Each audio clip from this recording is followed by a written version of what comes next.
कमलनाथ जी ऐसे शख्स हैं जो वादे करते हैं वो करते हैं। उनके यहाँ झूठ फरेब दुआएं में नहीं है कि सरकार आ जाए। कई लोग दुआएं करते हैं कि कांग्रेस सरकार आ जाए। आशीर्वाद के साथ साथ जो आशीर्वाद यात्रा निकला तो माफी यात्रा मांगनी चाहिए, माफी मिल। नमस्कार, मैं हूं ब्रह्मदत्त। आप सागर एक्सप्रेस न्यूज के साथ हैं। 2023 के विधानसभा चुनाव में बुंदेलखंड की 26 सीटों के क्या हालात हैं। जन आक्रोश यात्रा कांग्रेस निकाल रही है, जन आशीर्वाद यात्रा भारतीय जनता पार्टी निकाल चुकी है। लेकिन चुनाव कितना रोचक है, हम कुछ कांग्रेस नेताओं से बात करेंगे।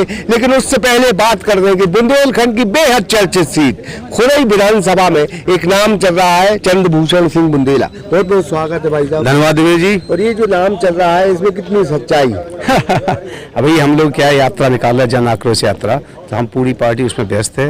और जन आक्रोश यात्रा का तो आपको मकसद पता ही है। एक दूसरी यात्रा निकल रही है जन आशीर्वाद यात्रा, और जन आशीर्वाद यात्रा की जगह इनको माफ़ी यात्रा निकालना चाहिए। जो 18 साल में इन्होंने कृत किया है, मध्य प्रदेश को पीछे धकेलने का काम किया है, जो काले कारनामे किए हैं, भ्रष्टाचार के, और जो कमीशन खोरी कर रही है सरकार, तो इसको हटाने के लिए सबसे कल्पित है। और पूरी जनता ने मन बना लिया है मध्य प्रदेश की कि भाजपा को जो शिवराज जी का जंगल राज चल रहा है उसको हटाना है। अब तो उन्होंने पूरे केंद्रीय मंत्री उतार दिए साहब। वो घबरा गए भ्रष्टाचार से, इतना माहौल खराब हो गया है कि ये सरकार भ्रष्टाचारी है, तो इसके बावजूद भी वो कुछ नहीं कर पाएंगे।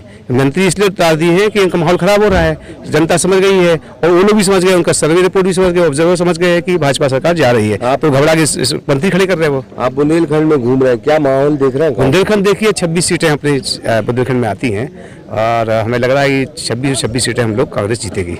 खुरई में आपका बहुत नाम चल रहा है, खुरई गए हैं आप? अरे खुरई तो हमारा घर ही है। अच्छा। सागर जिला हमारा पूरा घर है, बुंदेलखंड हमारा घर है, हमारे परिवारिक संबंध है सब लोगों से। तो हम काम कर रहे हैं, पार्टी के लिए मजबूत करने में लगे हुए हैं, और पार्टी मजबूत हो रही है, पार्टी जीतेगी यहाँ से। कमलनाथ जी मुख्यमंत्री बनेंगे हमारे यहाँ। 3 मंत्री हैं बुंदेलखंड में, मैंने सागर जिले में 3 मंत्री हैं। आप कैसा देखते, कोई प्रत्याशी है जो इनको हरा पाए? देखिए, आपने 3 मंत्री जो चर्चा की है, ये 3 मंत्री अलग अलग गुट के हैं। एक शिवराज गुट के हैं, दूसरे महाराज गुट के हैं, तीसरे नाराज गुट के हैं। 3 गुट चल रहे हैं मध्य प्रदेश में। इस सागर जिले में सबसे अच्छा फॉर्म आपको एग्जाम्पल नहीं मिलेगा। तो तीनों गुट आपस में लड़ रहे हैं, कहीं एक से कंप्रोमाइज की स्थिति नहीं है, कॉम्बिनेशन नहीं है, ना एकजुट होकर लड़ रहे हैं और घबराए हुए हैं। कैसे क्या इनका सामना जनता से होगा, जनता से जो वादे किए वो सब फेल हो गए उनके, तो घबराए हुए हैं वो। अब उनको तो कोई भी हरा सकता है, किसी जरूरत क्या है? पार्टी का एक सिपाही है कांग्रेस का, वो हरा सकता है लोगों को। इसलिए उसकी चिंता मत करें, कांग्रेस बहुत मजबूत है, और अपन लोग पार्टी को मजबूत करने में लगे हुए हैं। हमारे विधायक जी भी सब लगे हैं मजबूत करने में पार्टी को। पूरे सागर जिले में सब लोग तैयार हैं। आप अखिलेश के बहुत अच्छे दोस्त रहे, फिर बसपा में चले गए। रहे नहीं हैं जी, हमारे संबंध नहीं खराब है, हमारे थे हैं और रहेंगे। संबंध तो हमारे अच्छे हैं, इसमें क्या है? वो तो संबंध थे तो हम साथ में थे। पिताजी काफी कद्दावर नेता रहे कांग्रेस से। देखो क्या है, जब वो कांग्रेस में हमारा परिवार है, और कांग्रेस हमारा जीन्स में है, हमारे डीएनए में है, हमारे उसमें ब्लड में है। तो अखिलेश जी हमारे संबंध थे, सो हम उसमें सपा में चले गए थे, क्योंकि अखिलेश जी के साथ ऑस्ट्रेलिया में थे, कुछ टाइम हम लोग साथ बिताया। तो अब वो अखिलेश जी ने जो कहा तो हमने माना। तो पापा सब लोग नाराज हुए थे कि क्यों कांग्रेस छोड़ के जा रहे हैं। अब वो क्या है, वो समय होती, परिस्थितियाँ होती हैं, संबंध निभाने के लिए हुए। अब हम घर वापसी कर ली हमने, और कांग्रेस पार्टी मजबूत करना है, खासकर बुंदेलखंड को। जो बुंदेलखंड तो बहुत बड़ा एरिया है, और यहाँ सबसे शोषित है, मतलब आदमियों ने भाजपा सरकार ने सबसे ज़्यादा जाति की है तो बुंदेलखंड के लिए की है। बेरोजगारी की समस्या सबसे बड़ी है, यहाँ नौजवानों के लिए सबसे ज़्यादा दिक्कत है।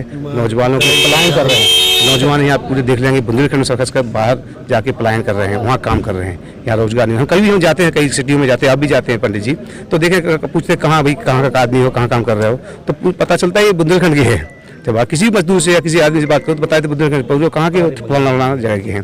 जब उनसे पूछते तो दुख होता है, तो वो भी दुखी है कि हम घर से दूर रह के काम कर रहे हैं, तो वहाँ काम ही नहीं मिलता है।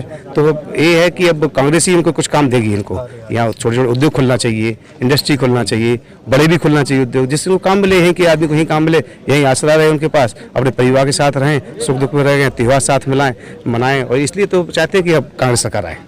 वैसे बहुत बेबाकी से हम आपसे एक सवाल पूछेंगे। दो पूछिए। खुरई से लड़ेंगे कि नहीं?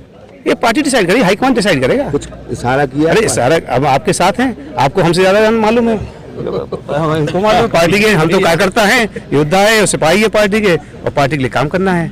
और पार्टी को 26 सीटों पे जिताना है, तो फ्री होकर और ज़्यादा जिता सकते हैं, काम कर सकते हैं। लेकिन पार्टी का निर्णय जो होगा वो सब आँखों पे। 2018 के चुनाव को देखें तो कल किसान कर्ज माफी जैसी घोषणा थी। अब देखिए 2018 में आपने देखा होगा, जो कर्ज माफ़ी के लिए हम लोगों ने वादे किए थे, कमलनाथ जी ऐसे शख्स हैं जो वादे करते हैं वो करते हैं।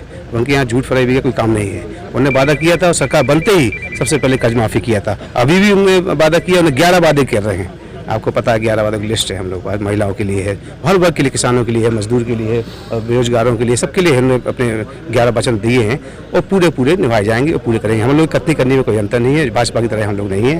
कांग्रेस मजबूती से सरकार बना रही है। आशीर्वाद मिल रहा है जनता का? बिल्कुल, ऑफकोर्स आशीर्वाद मिल रहा है और दुआएं मिल रही हैं कि सरकार आ जाए। कई लोग दुआएं कर रहे हैं कि कांग्रेस सरकार आ जाए।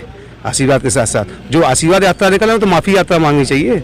माफ़ी नहीं मिल रही उनको, दंड मिल रहा है और दंड मिलकर सरकार जा रही है। बहुत बहुत धन्यवाद भैया जी। तो ये गुड्डू राजा थे चंद्रभूषण सिंह बुंदेला, जो बता रहे थे कि भारतीय जनता पार्टी को जन आशीर्वाद नहीं बल्कि जन माफी यात्रा निकालनी चाहिए। साथ ही खुरई की बात पर वो बोले कि अगर पार्टी उन्हें चुनाव लड़ाती है तो वो खुरई विधानसभा से मंत्री भूपेंद्र सिंह के खिलाफ चुनाव लड़ सकते हैं। ब्रह्मदत्त दुबे, सागर एक्सप्रेस न्यूज, सागर। आपके शहर सागर में सागर चाबी सेंटर एवं मीटर रिपेयर, समस्त कार एवं मोटरसाइकिल की डुप्लीकेट चाबियां बनाई जाती हैं। साथ ही लॉक रिपेयर व मीटर रिपेयर किए जाते हैं। पता गंधर्व होटल, अप्सरा टॉकीज के सामने, भगवानगंज, सागर। अब आपके शहर सागर में सागर रेसिडेंसी लाए हैं टीएनसीपी एवं रेरा से मान्यता प्राप्त सर्व सुविधा सहित आवासीय कॉलोनी, सभी साइज के प्लॉट उपलब्ध। तो आज ही विजिट करें। हमारा पता है सागर रेसिडेंसी, बहेरिया तिराहा, सागर।